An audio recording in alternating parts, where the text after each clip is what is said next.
Antes de empezar a hablar sobre estadística es bueno recordar un poco de historia relacionada con este término.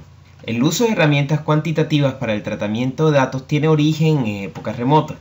Se tiene información desde hace más de 3000 años antes de Cristo, donde las antiguas civilizaciones como la egipcia aplicaron continuamente censos que ayudaban a la organización del Estado y la construcción de las pirámides.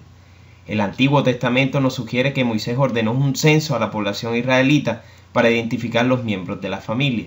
En la antigua Grecia y el Imperio Romano era común la aplicación de censos para la planificación de impuestos y la presentación del servicio militar. La palabra estadística deriva del latín moderno statisticum, collegium, consejo de estado, del latín antiguo status, posición o forma de gobierno, de la palabra italiana moderna statista, estatista o político, y del italiano antiguo stato, estado.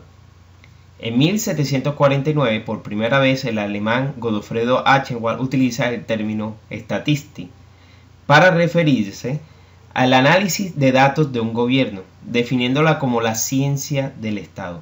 A Godofredo Achenwald se le conoce como el padre de la estadística. La primera persona que introdujo el término estadística en Inglaterra fue Sir John Sinclair, con su trabajo The Statistical Account of Scotland, trabajo compilado en 21 volúmenes.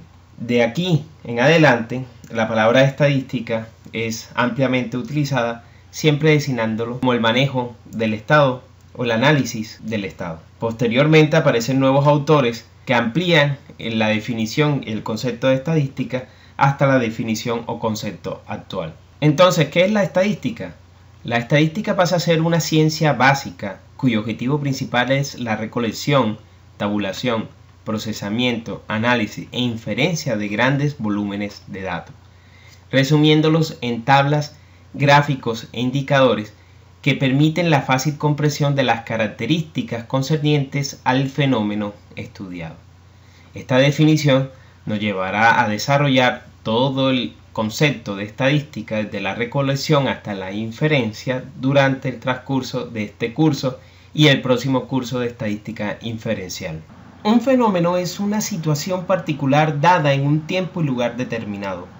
Un fenómeno es el objeto de interés de una investigación o estudio y el cual la estadística hará parte de las herramientas dispuestas para realizar un análisis de esos elementos que hacen parte del fenómeno.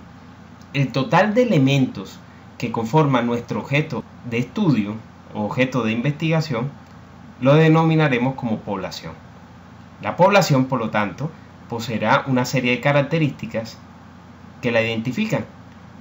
Estas características nos permitirán adelantar un análisis de aquellos elementos que la conforman. Muchas veces optaremos por tomar un subconjunto de elementos que hacen parte de la población.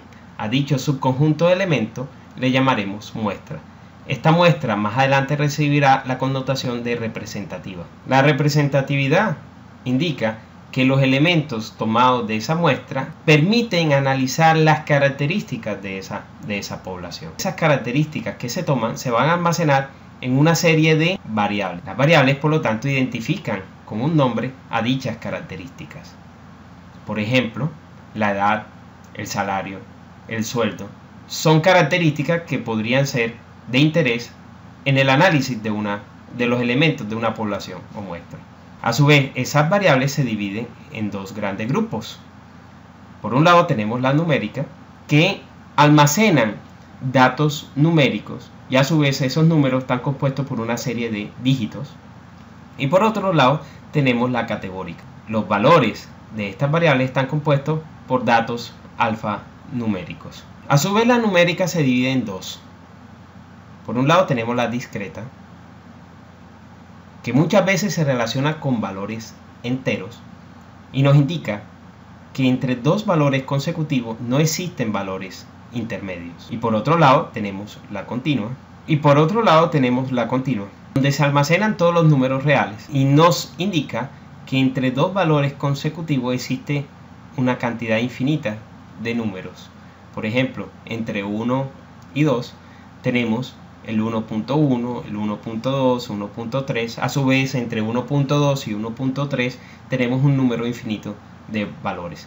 Las categóricas se dividen en categóricas regulares, donde almacenaremos valores tipo alfanuméricos sin tener en cuenta el orden, y las categóricas ordinales. Las categóricas ordinales nos indican una situación híbrida entre numérica y categórica, pero en este caso podrán ser consideradas variables alfanuméricas, pero que tienen un orden natural. Por ejemplo, en el caso de una valoración de docente, donde 5 podría ser el valor máximo y 1 vendría siendo el valor mínimo. En este caso existe un orden natural de los valores que van de 1 a 5. Las categóricas regular, por ejemplo, podría ser el color, el cual está identificado por una serie de palabras, rojo, azul, verde, y cuyo orden no es requerido.